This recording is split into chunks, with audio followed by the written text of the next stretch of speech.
বাংলা বলার অপরাধে গুরুগ্রামে আটক পরিবারের ৮ জন সদস্য।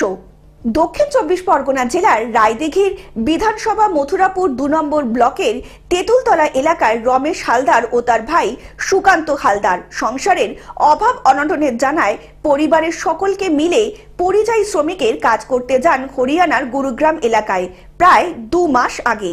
ইতিমধ্যেই তদন্তের নামে পরিবারের সবাইকে একই ঘরে আটক করে রাখা হয়েছে বলে অভিযোগ পরিবারের আত্মীয় স্বজন এবং এলাকার পঞ্চায়েত সদস্য ও জেলা পরিষদের সদস্যদের।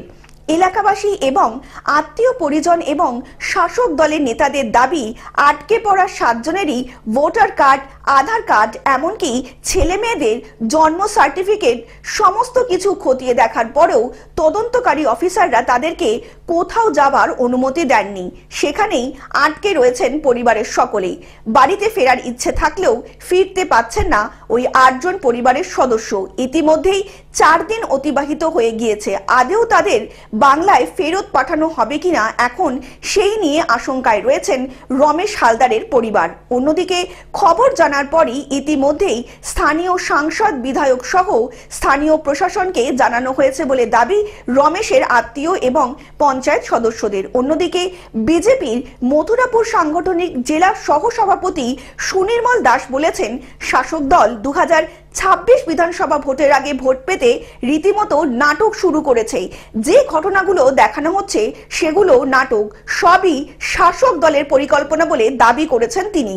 বাংলার মুখ্যমন্ত্রী মমতা ব্যানার্জিকে বলেছে যে Aadhaar card, voter card, ration card এসব বাংলার দিদি সব ভুয়োভাবে তৈরি করেছে। এটা কোনোদিন ভুয়ো হয় আমাদের জানা ছিল না, কারণ ভোটার কার্ড তৈরি হয় নির্বাচন কমিশন দ্বারা, সেটাই আমরা জানি। সুতরাং এখন তারা খুব খারাপ অবস্থার মধ্যে আছে। আমরা ফোনে যোগাযোগ রেখেছি। আমরা স্থানীয়ভাবে যত টাকা সাহায্য করার আমাদের রায়দিঘি থানা থেকে সহযোগিতার হাত বাড়িয়েছে তাদের দিকে আমাদের স্থানীয় প্রধান। দক্ষিণ ২৪ পরগনা থেকে বাবলু প্রামাণিকের রিপোর্ট, গ্লোব নিউজ। এখন থেকে গ্লোব টিভি দেখুন আপনার স্মার্টফোনেও। গুগল প্লে স্টোর অথবা অ্যাপল স্টোর থেকে ডাউনলোড করুন গ্লোব টিভি লাইভ অ্যাপ। এছাড়া জিও টিভি অ্যাপ থেকে দেখুন গ্লোব টিভি লাইভ।